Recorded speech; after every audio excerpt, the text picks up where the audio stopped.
Good evening, ladies and gentlemen. My name is Jonathan Lucken on behalf of the YCP leadership team. We are so glad you could join us here at St. Fabian. I hope that you all enjoyed dinner and were able to make new connections. Now, before tonight's speaker, I would like to bring up Father Mark to the podium to deliver his opening remarks.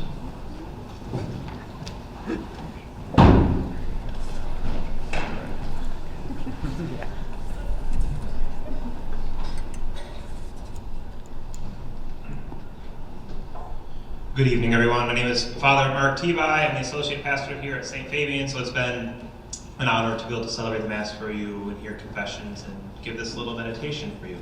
For the sake of those who were not at Mass, I'm going to read the first reading from Mass today, from the letter of St. John, so you have some context to what my meditation will be on.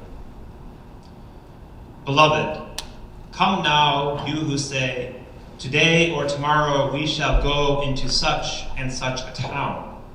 Spend a year there doing business, make a profit.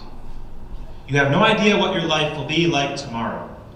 You are a puff of smoke that appears briefly and then disappears.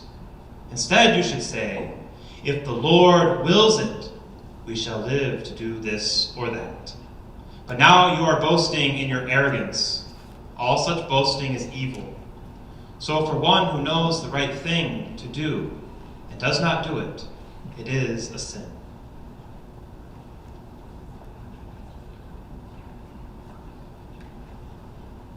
So my little short meditation for you this evening, it's based on this reading, but also a little bit on my homily. So you spend most of your time at work. Do you like your work? Do you feel that your work is fulfilling? If it is, why? If it is not, why? For those who do not find their work fulfilling, what can be done? You may be stuck at the moment for various reasons, but is there something that you believe could be more fulfilling for you? Something to think and pray on. For all of you, do you keep Jesus close during your workday? Jesus must be there. Jesus can be there in so many different ways. Pray before a meeting. Pray every time you have to get up and use the restroom. Pray when you feel overwhelmed with the deadlines, and on and on. If you are in a work situation that allows it, do you have a crucifix or some other reminder of your faith that will then remind you of Jesus throughout the day? You may or may not be familiar with the Jesus prayer. It's a prayer that you can repeat throughout the day, and nobody will even notice. Jesus, Son of the living God, have mercy on me, a sinner, is the classic phrase. But I personally go more to Jesus, I trust him. The Jesus prayer can easily be prayed hundreds and even thousands of times in a given day. All of the above can help keep your focus on what is truly important in your day. With Jesus in your heart, you will more easily be able to do the small things with love. With Jesus in your heart, you will keep yourself grounded and avoid pride, which is the downfall of so many. With Jesus in your heart, you will know that we are but smoke, and we could easily be gone tomorrow. So do the best you can today. The Lord does want to do those great things through you, but they can only be done if your heart is open to him.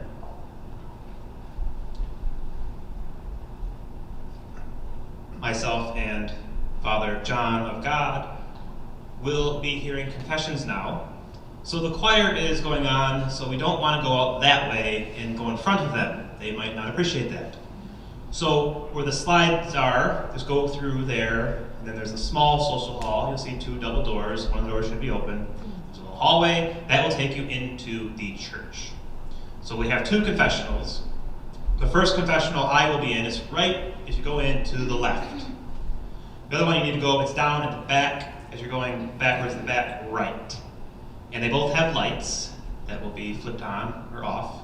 Green means you can go in, red means don't go in. So, and if you do go in and you hear sins, you are bound, whether you know this or not, you are bound by the seal of confession, just like the priest, if you hear somebody else's sins. So it's very serious, and you could get in big trouble if you then reveal them. So don't do that. All right. So we will go and be hearing confessions now. Maybe just give us a moment to get settled in, and then just kind of sneak on out and come back a new person. All right. God bless you.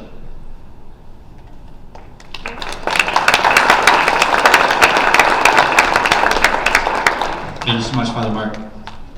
At this time, I would like to invite tonight's speaker to the stage. She's the Chief Operating Officer, AMP, and serves on the General Counsel of the United Shore Professional Baseball League. She's a talented executive and attorney with more than 25 years of experience in operating entrepreneurial business ventures and in the practice of law. In her current role with the Uspdl, she helps to oversee all league, ballpark, and team operations. Ladies and gentlemen, please give a warm welcome to our speaker, Dana Schmitt. Thank you, John. All right, who has ever been to a game at Jimmy John's Field? Raise your hand. All right, more than I thought. That's good. If you haven't, you're going to come this year. I'm going to convince you why you need to come. First of all, I want to thank you so much for having me here as your speaker, and I want to commend all of you for being part of what seems like a fantastic organization. So grateful that Mike Fontana and Trey asked me to come. So a little bit of background on myself. I grew up here in Metro Detroit. I grew up in Sterling Heights, raised Catholic, and I currently attend St. Andrew in Rochester. I went to U of M for undergrad and law school, and after law school I went to Chicago for 4 years. Knew that I wanted to work in sports, but I figured I'd better learn a little bit about practicing law first, so I did that, and in the meantime, after about 2 years there, started to work on how would I make my transition into sports. I wasn't doing anything in my legal work that was related to sports. So I had some relationships and connections that I was able to use to get into the sports industry, and ended up moving back to Michigan in 1999 to work for a company called General Sports, which is the parent company for the USPBL. And so we did all sorts of things. We owned a minor league baseball team in Fort Wayne, Indiana. It's the Fort Wayne Tin Caps now. So for 8 years we owned that team. We had a synthetic turf company. We did athletic fields. We ended up buying a English Premier League soccer team and called Derby County. They were relegated, if you understand what happens in English football. But we knew that when we bought them, that they were going to be relegated. They actually won one game the year we bought them, and we saw the one game that they won. So, we did all of these really fun and cool things, but at a certain point we sold our baseball team in Fort Wayne, Indiana, because we wanted to bring minor league baseball to Metro Detroit. We didn't live in Fort Wayne. We did as much as we could with it. We saw the magic of it. We actually saw that it brings joy to families. And it was just, it works every time. There's no, the secret sauce is just creating a great family entertainment experience. So the great part about it is our games in Fort Wayne, when the kids were leaving, nobody remembered what the score of the game was, nobody cared who won or lost, but everybody had a smile on their face. So we wanted to do that, and we ended up creating our own league, and we created that league and opened in 2016 in Utica, downtown Utica. We built Jimmy John's Field. And May 30th, 2016, we opened the league. We started with 3 teams the first year, and the second year we added a 4th team. And at the time that we started this league, and the players in our league are, they're professional. It is a professional league. They get paid. They don't get paid a lot, but they do get paid. So they have to have exhausted their college eligibility to play in our league. So the players that are in our league are primarily players they're great players, but they didn't get drafted. But they usually are players that have been scouted to be drafted. They just barely didn't get drafted. So they're still trying to make it to the majors. So when we started the league, we thought, oh, maybe we'll get one player that gets signed. And we're sitting here since 2016, and we've had 45 players coming out of our league that have been signed to contracts by major league organizations. So that doesn't mean they're all playing in the majors. They get signed into affiliated baseball then, like our team in Fort Wayne was an affiliated team. But we've had one player so far from that 45 who has made it to the majors. He plays for the Minnesota Twins.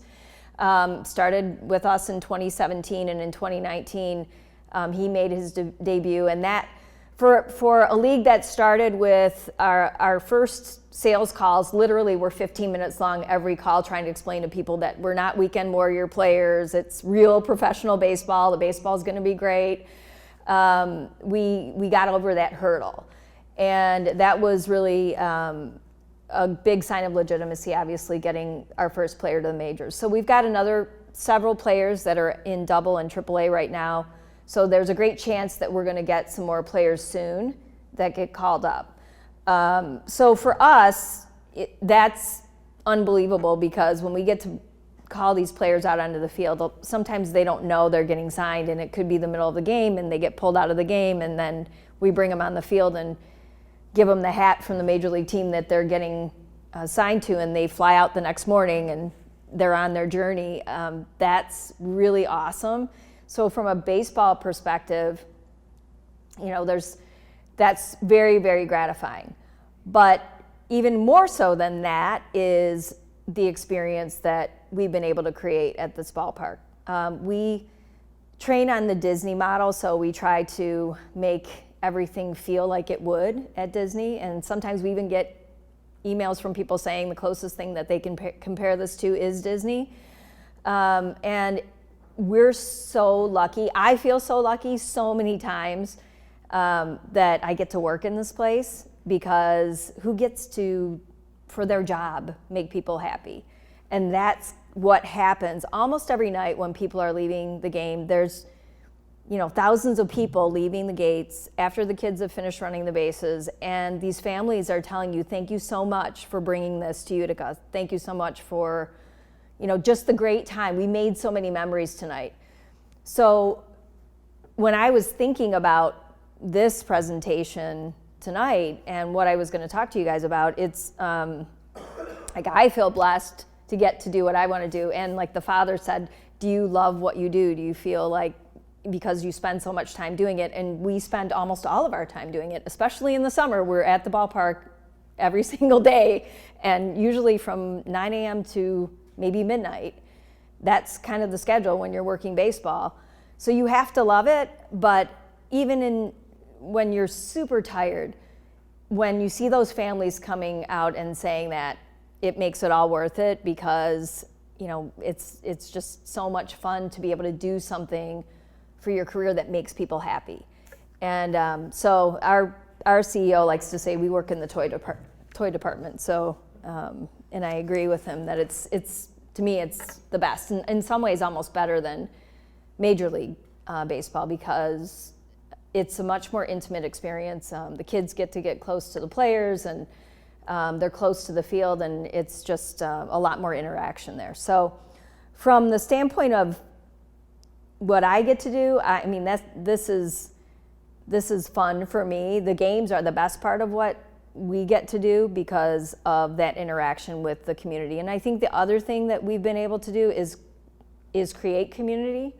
I know Mike Fontana, I see him at the games all the time. He's brought a lot of groups out, and sometimes he'll just be driving home, and all of a sudden I think his car just turns into Jimmy John's Field, and because it's a great place to just come and enjoy a night out in the best months for weather in Michigan. And it's just a very relaxing family experience. So I think, and even though you're young professionals, maybe you don't have families yet, there's lots of, we have a lot of people your age too, but it's a very, I guess, family-friendly entertainment. It's very wholesome, and that's what I love about it.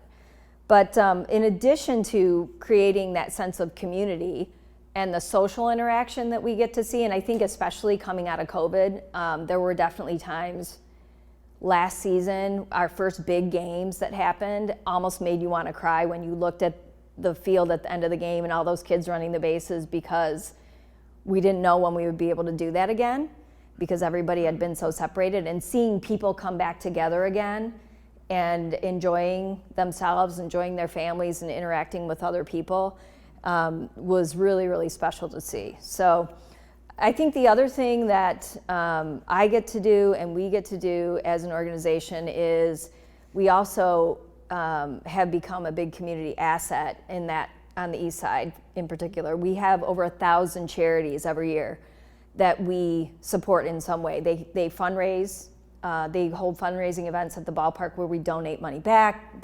We get literally every day, there's probably 5 to 10 requests for donations for tickets or suites, things like that, and we don't say no to anybody. We'll try to donate something to everybody. I remember we didn't even have our website up and we were getting requests for ticket donations in 2015 before the ballpark was even built. So for us, our community relations department is really important because we've always felt that in order for us to do well, we needed to do good. And we've carried that forward. So obviously there's great things that come to us from doing good things, but it's also just good to do good things sometimes. So some of the things that I thought I would talk to you about when Trey and I met, we talked about managing different scenarios that had come up where ultimately came down to how do you manage with following your Catholic principles. And first of all, I want to say that I'm not consciously probably thinking about that most of the time when I'm working. I think hopefully if you were raised Catholic and then you continue to practice, you just live it, and the things that you're doing are just come naturally because that's sort of who you've become as a person. But I would say, first of all, one of the things that I always think of is never expect more of others than you expect of yourself.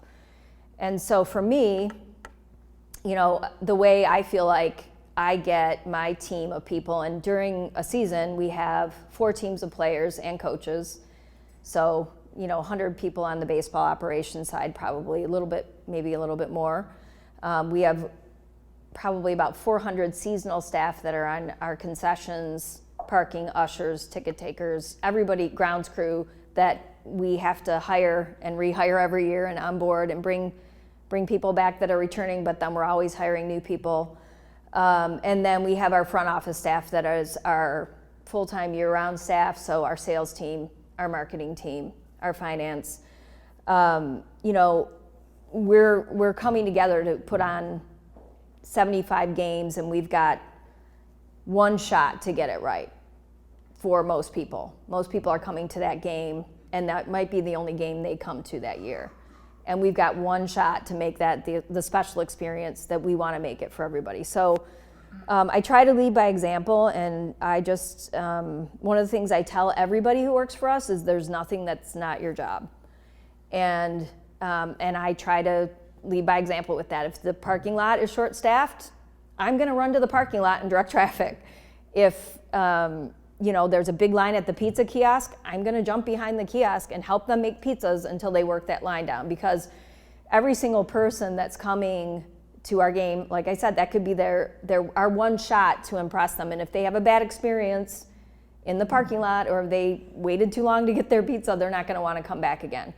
And so what happens is, if you're doing that, everybody else starts to do it too. We have a mantra that we say, it's like no napkin on the ground for more than 5 seconds. And if we're doing it and our CEO is doing it, everybody else is going to do it too. So those are some of the things that we try to instill in our team. I think that if we're impressing upon everybody on our team that we've got 3 to 4 hours every night, every game, that we just have to bust our tails for that 3 to 4 hours. It's not that long, but if we work as hard as we can to fix everything, things are going to go wrong, but it's all about how you handle them and fix them. And if we just work super hard during that time frame to make things special for everybody that's there, then that's going to return back to us. And so that's one of the things, that never expect more of others than you expect of yourself. Another thing that I was thinking about is just everybody staying grounded and understanding that everybody deserves respect, compassion, and understanding. The staff that we have at our ballpark ranges from 15-year-old kids to people approaching 80. So it's a hugely diverse group of people. They're working together. It's kind of really interesting to get to see the dynamic between that, because you've got these kids that some of them, it's their first job they've ever worked. They have no idea what to do. You have to teach them, that I don't want to talk to your mom and dad about this. I'm talking to you. You're my employee. And so, any issues is you and I talk about that, or you and your direct supervisor, not mom and dad. And you bring them along to where, they start off when they're 15, 16, and then you see them go all the way to where they're going off to college. So that's pretty cool. But then we've got school teachers, we've got retirees. So you've got this big mix of all these different age ranges. And one of the things that I feel is there's nothing that makes me so special or different than the 16-year-old kid working the concession stand. We're all just people. We're all the same. It's just the kid is 16 and I have more experience than that person. So, and in fact, to me, the seasonal staff that operates the ballpark, and they come there whether it's parking, concessions, ushers, ticket takers, to me, they're more important than I am during a game, because they're the ones interacting with our fans. And so it's our job to make them know that we truly appreciate them and that they're the most important people in the ballpark during a game. And hopefully that they feel like it's a family. We've tried to treat it like that. And usually most people try to come back year after year because it does feel like that. It feels like they're a fun place to come work in the summer, and when the season ends, they're sad. And I get emails in January all the time, and we can't wait. It feels like it's been too long that we haven't been at the ballpark. So we'll be getting back together here in a couple months for our preseason training, and it's really fun to see everybody again. So that part, I think, just truly appreciating each and every person, and that we're all just as important as the next person. Every person is playing an important role in what we're doing to make a special experience for everybody that comes into the ballpark. Another thing that I was thinking about, and this is an example of an experience that I had with one of my front office employees, is, and as I was thinking through these different scenarios that I talked to Trey about, like this one was, how do I explain this? But it was really that I think as a manager, you should want happiness for everybody. And so we had a young lady who worked for us, very talented. And in the middle of last baseball season, you could tell she was really unhappy. She was struggling, and but that's not her normal personality. She's very bubbly, and so, but she was starting to become difficult for people to work with and interact with. So we ended up having a couple of sit-down meetings, myself and her direct supervisor, to try to figure out what was going on, and because everybody started to feel like they did something wrong to cause her to be in these moods. And so we tried to figure out, what is it that's causing this, and why are you so unhappy? And some of it for sure is because we work so much in the summer, and literally, if anybody that works on my front office team, I'm not an easy boss to work for, because I do expect a lot from everybody, but again, not more than I expect of myself, but I do expect a lot of myself. So that being said, people do work very hard, but I would say that's across the board in sports. If you're interested in working in sports, you're going to work a lot of hours. So that's expected. But everybody in our league usually hits the wall in like late July, early August. People start getting really grouchy. And when that happens, I tell everybody that's around those people that are getting grouchy, yep, they just hit the wall, cut them some slack. It's just been a lot of games. And it's, we're into the second half of the season. We're in the dog days of summer, and just cut them some slack. But this was more than that. So we ended up talking, and it was, maybe this is partly, we told her, take some days off. Don't worry about what's happening at the ballpark. We'll figure it out. We'll figure out the game's gonna run. If you're not here, the game would run if I'm not here. So we'll figure it out, just take some time off, but also think about why you're feeling this way. Why are you feeling unhappy? And there's something more going on here, I think, than work. And so, and even I talked to her about maybe talk to somebody, see a therapist, because there's something going on here. And she did. And she ended up making it through the season. She was a lot happier when she came back from taking a few days off. And she ended up moving to Minnesota. She doesn't work in sports anymore. She works for a literacy nonprofit.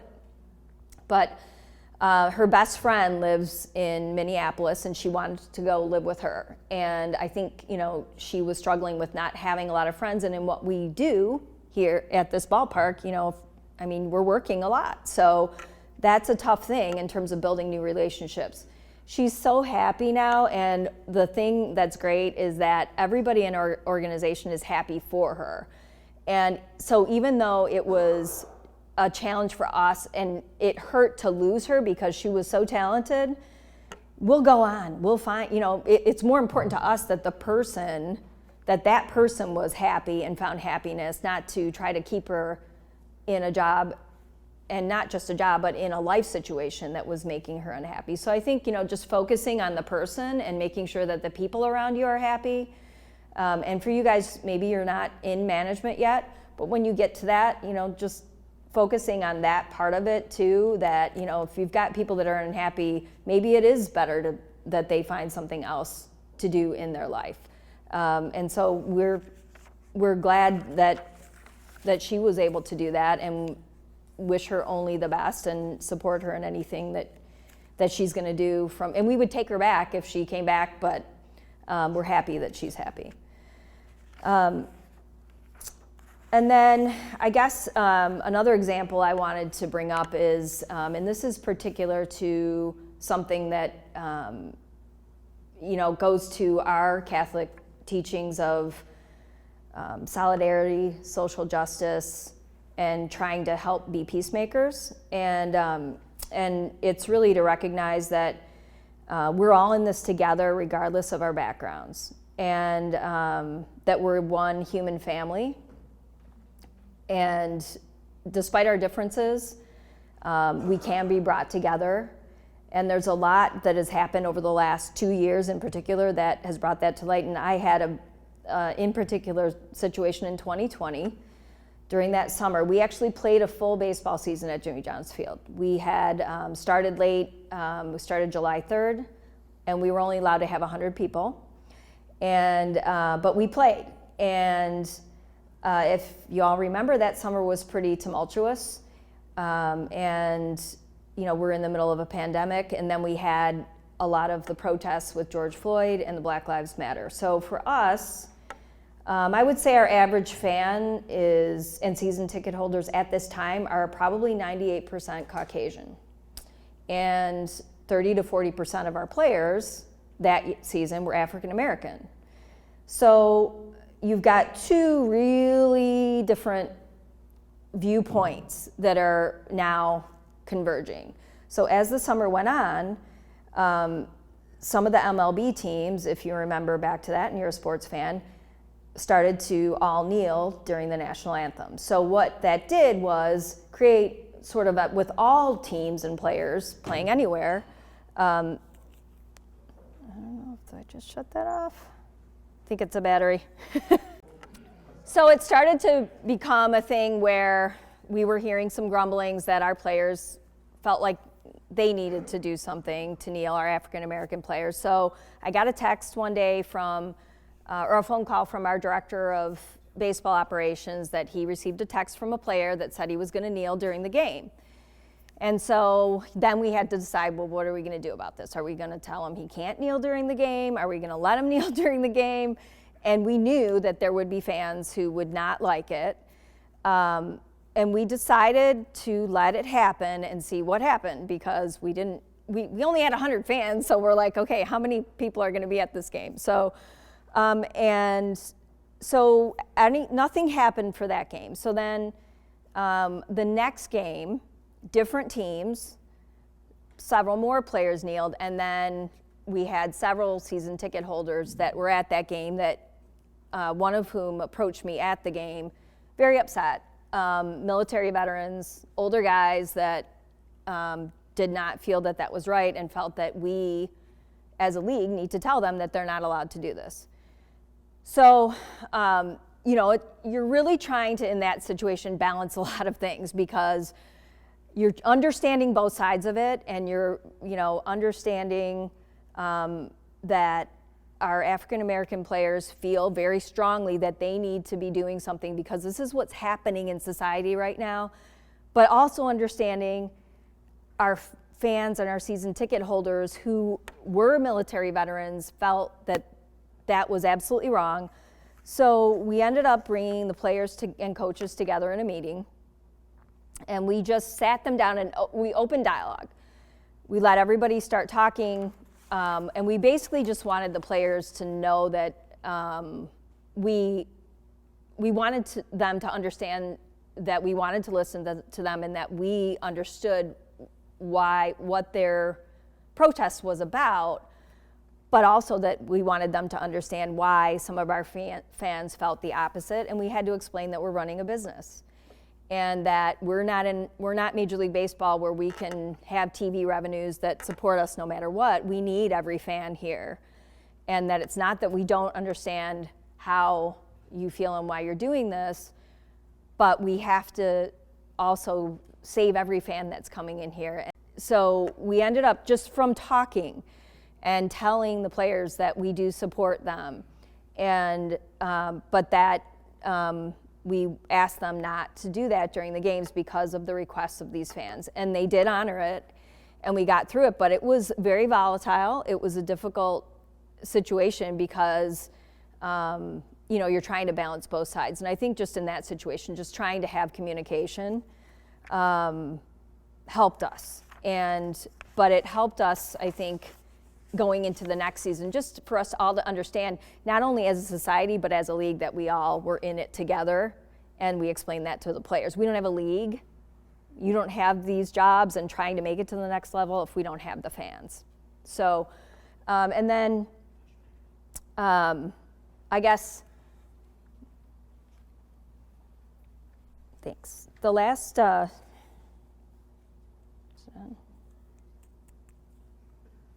it's not on. Okay. Okay, so then the last thing that I want to touch on is ask God for help. Because I did it I still do it all the time, but never more so than that summer. That summer was definitely the hardest summer of my life. We were one of the only baseball leagues playing.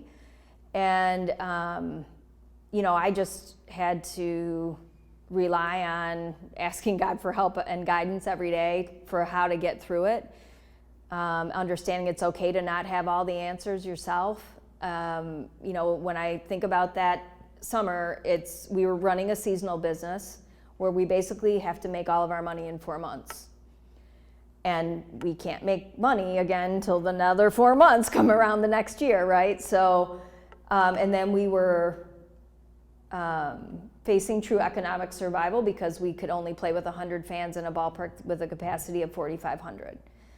And then at that point, my boss thought he could convince the state that we could have more people than that. So it was literally daily pressure of write a new plan that we can submit and try to convince the state that we should have more people. So there was that going on. And then at the same time, you had employees who were nervous about whether they should be working during the pandemic. Well, we can't play baseball games and make money without being in person. That's the job that we have. So there were a lot of people that said that they were comfortable, but then you could tell that they weren't when you got into the situation. So the tension was really high all summer. And then we're managing 4 teams of players and coaches with COVID. And so if you remember that summer and you're a sports fan, there were many teams who would get shut down and games canceled because there was an outbreak of COVID on the team. So there were many late night calls where somebody tested positive for COVID on one of the teams, and now what are we going to do? We've got to get all the players tested to see if we can play the game the next day. And can we get them all tested in time to get all the results back in time to play the game? And so that would happen repeatedly throughout the summer. I mean, we'd be on the phone with our team doctors at, after midnight talking about how are we going to schedule all these players to get tested the next day. And by the grace of God, every single time that happened, none of the other players got it. So we were able to actually play all the games, make it through the whole season. So that kind of proved that the protocols that we used to keep the players safe did work. Because at that time, we weren't in Omicron, we were in the much more serious variants. But, it was definitely a lot of probably prayers and good luck that helped that happen. But I would definitely say that, we wouldn't have gotten through that summer without asking God for help all the time. And I'm going to take some questions, I think, but I did want to just say a couple of things. So keep this, you might want to write this down. Mark your calendars, because we do have a Catholic night game at our ballpark every summer. So we have a lot of theme nights, but Catholic night's one of our most popular. And it's going to be August 12th this year. We do have fireworks after that game. And we also have, separately from that, we have a faith night. That's on Friday, July 29th. So those are 2 great games to come out to where, we just kind of put special attention on our faith and on Catholic night. We might poke a little bit of fun at ourselves too on that night. So, but those are really great, fun nights to come out. Just want to thank Trey and Mike again for inviting me to come out here today. I think what you guys are doing, being part of this organization, is fantastic. It's been my pleasure.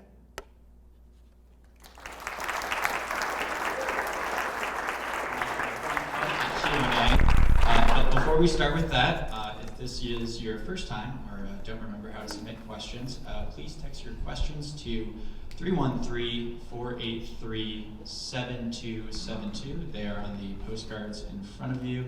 That again is 313-483-7272.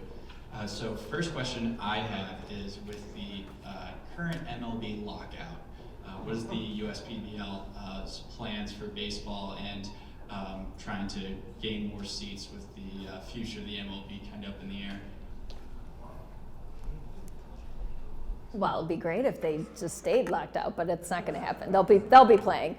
I don't think it'll affect us. I actually feel like most of the time when the Tigers are doing well and they're playing well, it actually helps our attendance. It did when we first started because people are more focused on baseball, so they'll figure we'll go down to the Tigers game and then, we might go see a few games at Jimmy John's Field because it's cheaper. So I think, and our players, the reason we could play during 2020 is our players are outside of the affiliated farm system, but actually even that summer, 2 of the major league teams sent players to us to play because the affiliated minor league teams weren't playing that summer. So it does help us in some ways, but it's not dramatic, and I think they'll be playing before we play. Our opening day is May 20th, so I think if they're not playing, I can't imagine what they're thinking, but they'll be playing. Gotcha. So second question is, when you were a young adult, did you have any mentors, either professionally or spiritually, that propelled you to where you are today? I did. My dad's best friend was a COO of the Tigers growing up, so I got to that's why I love sports, because I kind of got to hang around, not a lot, but around the ballpark and go to some of the all-star games. So I just fell in love with baseball. I love all sports, but it just happened that, minor league baseball was something we became very passionate about at General Sports. So he was definitely somebody that was a mentor to me. And then I definitely would say my dad was the other person that I would say was my biggest supporter and cheerleader, and just basically telling me to just follow my dreams, just do what you want to do, that you can do it. So he always backed me up in whatever I wanted to go after. Very nice. And final question. If we work for an organization that has a less than ideal working culture, how do we work up the courage to be the changing voice in the room? That's a great question. So it's always been easier for me because I was never afraid to go tell the CEO, and then I kind of moved up quickly because I wasn't afraid to talk to him. But he also, I think because I wasn't afraid of that, let me be the person that had to play the heavy with some of the staff too. So that's not fun. But I think if you want to change the culture, you just have to talk to the right people. Don't gossip about it. Don't be part of making more of a negative culture. That's always the thing I see. If people want change, you just go talk directly to who the management is about it. That's what I would do, and say, I don't like X, Y, and Z, or could we do more employee engagement events, or could we have more flex hours or things like that. I think if it's if it's a culture that you think is irreparable, then you probably need to leave, because you might not be able to change it. But I think it doesn't hurt to go and talk directly to your direct supervisor, or if you have a mentor in your organization about the things that you would like to see change. No company is perfect, and you're not going to get everything you want, and no job is perfect. There's tons of things about, our league and our job that I'm sure people don't like, that I don't like, but most of it I do like. And so I would just say you should address it head on, but don't just talk about it and commiserate and gossip and be part of a negative culture. I would say honestly right now, because we've had people like that, and none of those people are in my league right now, and I'm so glad, because there's just no drama. Nobody's talking about each other. And that is so great when you have that dynamic where everybody's just focused on doing their job and supporting each other. It's great, but when you have a lot of people talking about each other behind each other's backs, or talking negative things about management but not taking it directly to management, it's not solving anything, and it's just you're being part of the problem. So I would just take it directly to the management team, and if you don't hear what you like or get back what you like, then maybe it's time to make a move. Awesome. Yep. Well, on behalf of YCP, we would like to gift you a statue of our patron saint, St. Joseph the Worker. And again, thank you so much for coming out. I know I definitely learned a lot, and I'm assuming a lot out in our group did. So a round of applause for Dinesh. Right now, I would like to invite President Trey Bauman up to the mic to give us the weekly announcements. All right, thank you, Jonathan. That was a great presentation, Dana. Thank you so much for coming out. We really, really appreciate it. Once again, all the food, everything you see, we're so gracious for our sponsors. YCP Detroit can't operate with all the free food, the free drinks, without our sponsors. So we're very grateful for Alliance Catholic Credit Union, Lear Corporation, Clarions, DTE, Penske Corporation, and Weingarts. So we're very, very gracious, and thank you all you guys for coming out. To see so many new faces, it's wonderful to see everybody. If this is your first time, welcome. We're so grateful that you're here. First, second, or third time, we actually have little QR codes on the tables. And we invite you to take a little survey for us. Let us know how we're doing. If you want to see something improved, I know there's been a ton of things that have been improved from your feedback. So if you see those QR codes, feel free to take that survey. It's a quick 30-second survey just to let us know how we're doing. With that, I kind of wanted to promote something. So Father Mark T-By here that celebrated Mass this evening, he has a little trip that he's putting together. Pamphlets are over there on some of our community tables. He's actually going to the Holy Land September 19th through the 28th. So here coming up, if you have any interest in that, feel free to grab a pamphlet, or he's currently giving confession, so maybe when he's done with confession, feel free to approach him. It should be a really, really good time. With that, we have our national conference coming up. So I'm not sure if many of you have ever experienced or know about our national conference, but it's in Dallas, Texas.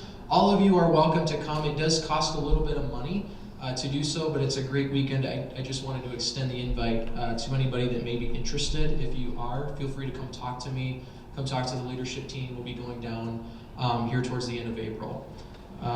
With that, we're starting to come up on a new YCP year.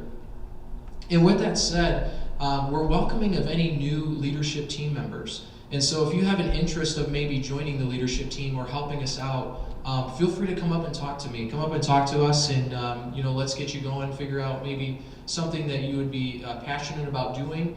If joining the team or helping out and planning these events or putting them on, or something on the back end of these events would interest you. And so with that, I just wanted to wrap up. We do have 2 events coming up here in March. I know the Facebook page, if some of you have glanced, it says March 12th. That will soon be changed. We're going to have our Lenten Retreat on Saturday, March 19th.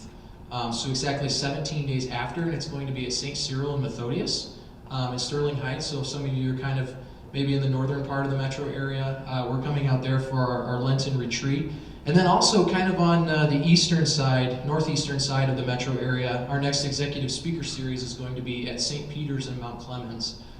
So if you're kind of up that way, kind of bringing our executive speaker session to more of the metro area, so it's maybe closer for some at certain points of the year.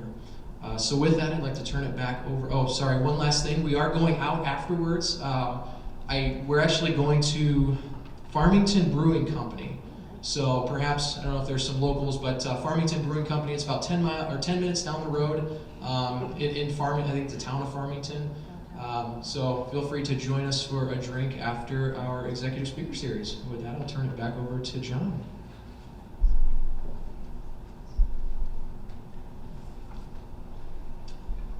So before we head out, we will close with our prayer to Saint Joseph the Worker. If you're unfamiliar, we have these great little cards with it on there. So, in the name of the Father, the Son, and the Holy Spirit, amen. Saint Joseph, by the work of your hands and the sweat of your brow, you supported Jesus and Mary, and have the Son of God as your fellow worker. Teach me to work as you did, with patience and perseverance for God and for those whom God has given me to support. Teach me to see in my fellow workers the Christ who desires to be in them, that I may always be charitable and forbearing towards all. Grant me to look upon work with the eyes of faith, so that I shall recognize it my share in God's own creative activity and in Christ's work of our redemption, and so take pride in it. When it is pleasant and productive, remind me to give thanks to God for it, and when it is burdensome, teach me to offer it to God in reparation for my sins and the sins of the world. Amen.